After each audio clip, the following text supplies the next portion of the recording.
what's next for you, Dan? Like, I know you're doing 1,000 things right now, but what is your I know you were kind of shifting with a couple companies that you're working. I won't name the businesses unless you want to get into it. But like, I know you've been adventuring out on a few different things. You're like, what does Dan have going on right now? I'll give a double answer. Dan's actual goal in life is truly to just show up better for my kids, my wife, my family. So everything that I've been doing has been so rad to see that it actually allows me to do that. Yeah. Like, okay, cool. 10:30, we can jump on a Zoom. I can take you to school drop off. I can take you off that. So with that said, every move I'm making is to either solidify that or to increase that. And even though I'm adding more things, it's actually lightening the load on my plate so that I can show up more and be more present and financially free and all the above.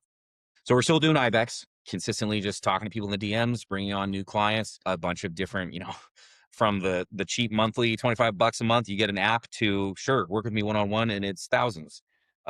So evolving that, I started another business in the health space, doing the old peptides. So building that out and seeing that continue to evolve and scale and learning all the nuances and legalities within that. That is its own thing. Like we talked about earlier, it's like we started it and then it evolves and we're building the plane as we're flying. So that's been exciting. I'm excited. I don't have a set like this is where I want to be. I don't have like well, I'll give it. I do have a vision board and I do have a I was 5-year just gonna plan. ask, like, what are your macro micro goals? You know what I mean? Like, So macro goals, honestly, long term, 10 years, I would love to retire.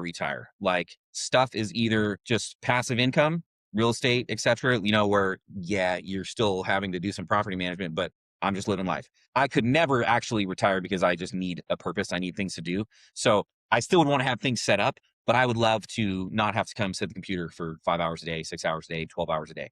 I would love to not have to jump on sales calls, business calls, that kind of thing. So I would still love to run things, but more from a managerial standpoint, probably that kind of thing.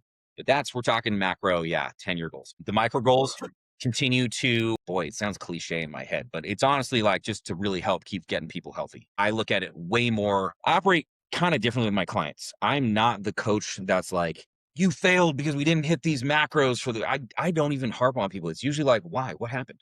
What was going on? Why did that happen? I probably too much so harp more on the emotional and intellectual side than just the commitment side. I don't care if you didn't go to the gym for a week, but why? What happened? What was the mental block there? What was actually causing the resistance? And then if we can unpack that, well, then we can make you unstoppable because we can figure out what the roadblocks are. We can figure out. But if people don't ever name or identify the problem, then how do we solve it? That's like literally what got me into trouble was I didn't know how to name my emotions. I didn't know, and therapy helped me unpack. Weird. If you can actually put a name to an emotion, you probably start dealing with it.